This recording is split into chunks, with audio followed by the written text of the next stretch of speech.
બાળકો આપણે ગણિત ધોરણ 6 નું ગણિત જેમાં ચેપ્ટર 3 સંખ્યા સાથે ગમ્મત સ્વાધ્યાય પોથીમાંથી કરીએ છીએ. પહેલો પ્રશ્ન શું છે? ખાલી જગ્યા પૂરો. ખાલી જગ્યા એ દરેક સંખ્યાનો અવયવ છે. ખાલી જગ્યા એ દરેક સંખ્યાનો, એટલે દરેક સંખ્યાનો અવયવ કયો હોઈ શકે બાળકો? એક એ દરેક સંખ્યાનો અવયવ છે. પછી દરેક સંખ્યા એ ખાલી જગ્યાનો અવયવી છે, તો દરેક સંખ્યા એ એકનો અવયવી છે. શેનો? એકનો. એમાં પણ એક આવશે. કોઈપણ સંખ્યાનો નાનામાં નાનો અવયવી સંખ્યા પોતે જોઈ. જો બાળકો, પોતે જે સંખ્યા પોતે જોઈ, એનાથી નાનો નંબર ના હોઈ શકે. નાનામાં નાનો એ પોતે જોઈ શકે. જે સંખ્યાને એક અને તે સંખ્યા પોતે એમ બે જ અવયવ હોય તો તેને કઈ સંખ્યા કહેવાય?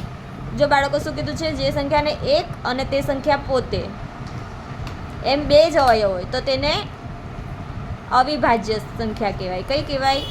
અવિભાજ્ય. જેમાં એક એ નંબર અને એક અને એ પોતે સંખ્યા હોય, અને જેમાં બેથી વધારે અવયવ હોય તો તેવી સંખ્યાને કહેવાય વિભાજ્ય. કેવી કહેવાય? વિભાજ્ય.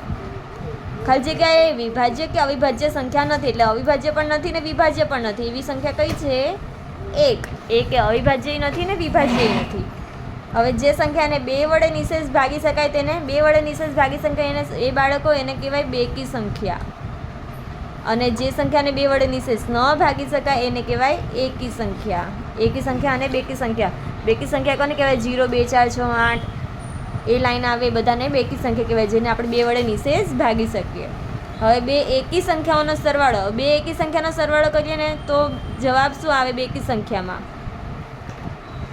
અને બેકી સંખ્યાનો સરવાળો પણ બેકી સંખ્યામાં જ આવે. આપેલી સંખ્યાઓના સામાન્ય અવયવમાં સૌથી મોટા અવયવને આપેલી સંખ્યાનો ખાલી જગ્યા કહેવાય. બાળકો શું કીધું છે? આપેલી સંખ્યાના સામાન્યમાં સૌથી મોટા અવયવને કહેવાય ગુસાઅ. શું કહેવાય? ગુસાઅ. અને આપેલી સંખ્યાના સામાન્ય અવયવીમાં સૌથી નાના અવયવીને કહેવાય, નાના કીધા છે, નાનાને કહેવાય લસાઅ.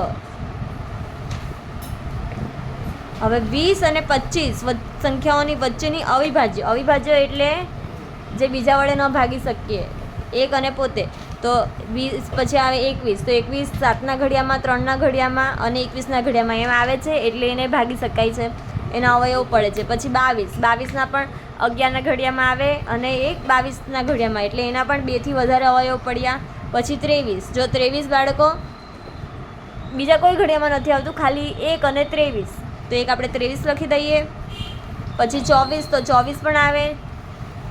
12 દુ 24, 8 તરી 24, 6 ચોક 24, તો એના 2થી વધારે અવયવ પડી ગયા, એટલે ખાલી એક 23 જ છે, જેના કોઈ બીજા અવયવ પડતા નથી, એટલે 23 આવે. હવે 70 થી 80 વચ્ચેની કુલ અવિભાજ્ય સંખ્યા. અવિભાજ્ય તો 71, 72ના તો અવયવ પડે છે. સોરી, અહીંયા લખું, એક્ઝામ્પલ છે આ. 71, પછી 72ના અવયવ પડે, 73ના ન પડે તો 73, 74ના પણ પડે, 75ના 76, 77ના પણ પડે, 78 અને 79ના ન પડે તો 79. તો 1, 2 અને 3, તો કેટલી સંખ્યા આવે બાળકો? 3 સંખ્યા.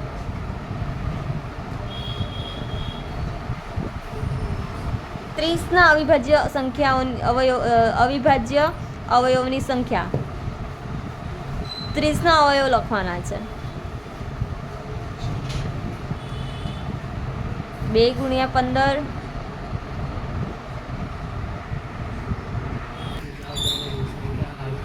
બાળકો આપણે આમાં જોઈએ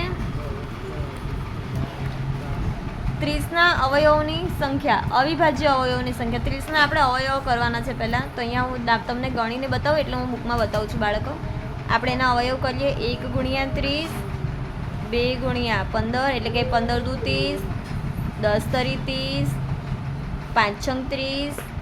પછી હવે સેમ રિપીટ થશે.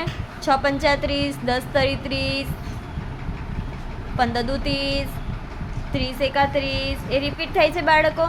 એટલે હવે આપણે લખી દઈએ એના અવયવ કયા છે 30ના અવયવ. 1, 2, 3, 5, 6, 10, 15 અને 30. બાળકો આપણને આમાં એવું કીધું છે કે 30ના અવિભાજ્ય અવયવોની સંખ્યા, એટલે અવિભાજ્ય, હવે આ અવયવો છે એમાંથી અવિભાજ્ય સંખ્યા કઈ છે તે આપણે કહેવાની છે.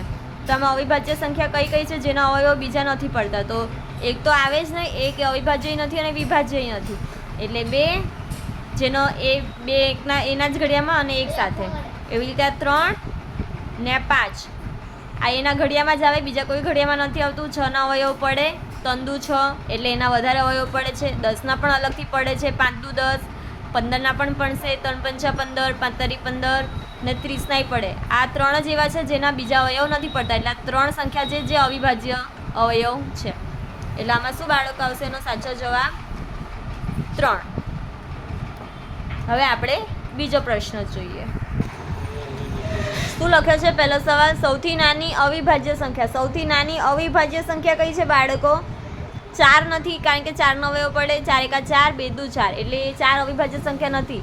એક તો વિભાજ્ય પણ નથી ને અવિભાજ્ય પણ નથી, એટલે વચ્ચે શું 2, તો શું આવે? 2. સૌથી નાની વિભાજ્ય સંખ્યા. વિભાજ્ય સંખ્યા કઈ છે બાળકો? 4 જેના અવયવ પડે એને વિભાજ્ય સંખ્યા કહેવાય. ખાલી જગ્યાએ વિભાજ્ય નથી કે અવિભાજ્ય નથી, એ કયા છે? 1. ખાલી જગ્યાએ માત્ર 2 કી અવિભાજ્ય સંખ્યા છે. અવિભાજ્ય એ પણ કેવી? 2 કી, એટલે કઈ આવશે? 4 છે ના, સોરી, અવિભાજ્ય છે એટલે 2 આવે, 4 ન આવે બાળકો. અવિભાજ્ય સંખ્યા કીધી છે એટલે 2 આવે. ખાલી જગ્યાએ દરેક સંખ્યાનો અવયવ છે. દરેક સંખ્યાનો અવયવ શું છે? 1. શું આવે? 1. 20નો સૌથી મોટામાં મોટો અવયવ બાળકો એ પોતે જ હોય, એનાથી મોટો કોઈ અવયવ ના હોઈ શકે. હવે ખાલી જગ્યાએ 8નો અવયવી છે. અવયવી કીધો છે એટલે અવયવી એટલે 8ના ઘડિયામાં જે આવતા હોય તે. એટલે આમાં 8ના ઘડિયામાં શું આવે છે? 16. 8 દુ 16. 45નો અવિભાજ્ય અવયવ. 45નો અવિભાજ્ય અવયવ કયો છે બાળકો? 3. કયો છે? 3 જેના અવયવ ન પડે. 15ના પડે, 45ના પણ પડે, પણ 3ના ન પડે. ખાલી જગ્યાએ એકી સંખ્યા છે. આમાંથી એકી સંખ્યા કઈ છે બાળકો? 83 એ એકી સંખ્યા છે. ખાલી જગ્યાએ બેકી સંખ્યા છે. બેકી સંખ્યા કઈ છે બાળકો? આમાંથી 96 એ શું છે?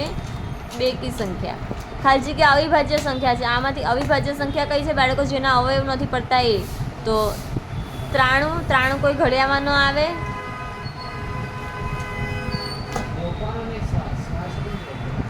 તે જ આવે. હવે આપણને શું થયું? અવિભાજ્ય સંખ્યા એટલે જેનો કોઈ અવયવ ન પડે એને શું કહેવાય? અવિભાજ્ય સંખ્યા. હવે 93, તો 93ના અવયવ પડે. 93ને આપણે 3 વડે ભાગી શકીએ. 3ની ચાવી શું છે? સરવાળો કરીને 3ના ઘડિયામાં આવે તો 9 ને 3 12, 9 10 11 ને 12, તો 12 3ના ઘડિયામાં આવે એટલે આ 3થી ભાગી શકાશે. આને પણ આપણે 3થી ભાગી શકીએ. 8 ને 7 15, 15 ને 3થી ભાગી શકીએ, એટલે કે આના અવયવ પડશે, પણ આના અવયવ નથી પડતા. 71 કોઈ ઘડિયામાં નથી આવતું, એટલે જવાબ શું આવે? 71. હવે ખાલી જગ્યાએ વિભાજ્ય સંખ્યા છે. જે વિભાજ્ય એટલે ભાગી શકાય તેવી. જો આ શું છે? 7, 9 ને 7 16. 9 ને 7 શું છે? 16. આપણે આને ભાગી ન શકીએ કોઈ પણ વડે. પછી 7 ને 6, 6 6 12 ને 1 13. આને પણ આપણે ભાગી ન શકીએ કોઈ વડે. જ્યારે 7 ને 5 12, 12 ને ભાગી શકીએ 3 વડે. તો જેને ભાગી શકીએ એને વિભાજ્ય સંખ્યા કહેવાય. એટલે શું આવે? 57.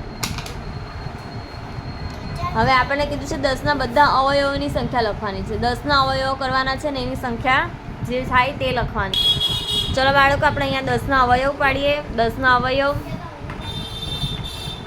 1 ગુણ્યા 10, 10 એકા 10, 2 પંચા 10, પછી 5 દુ 10 સેમ રિપીટ થશે, 10 એકા 10 રિપીટ થશે. એટલે આપણે લખીએ 1, 2, 5 અને 10. તો કેટલી સંખ્યા થઈ? 1 2 3 4.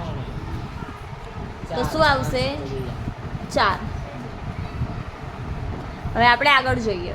અવિભાજ્ય સંખ્યાઓનો ગુસા. ગુસા શું હોય બાળકો? ગુસા 1 હોય અને કોઈ પણ 10 વડે વિભાજ્ય હોય તો તે ખાલી જગ્યા પણ વિભાજ્ય હોય. જો કોઈ સંખ્યા 10 વડે વિભાજ્ય હોય તો તે 5 વડે વિભાજ્ય હોય. કઈ? 5 વડે. 10 વડે વિભાજ્ય હોય તો તે 5 વડે પણ વિભાજ્ય હોઈ શકે.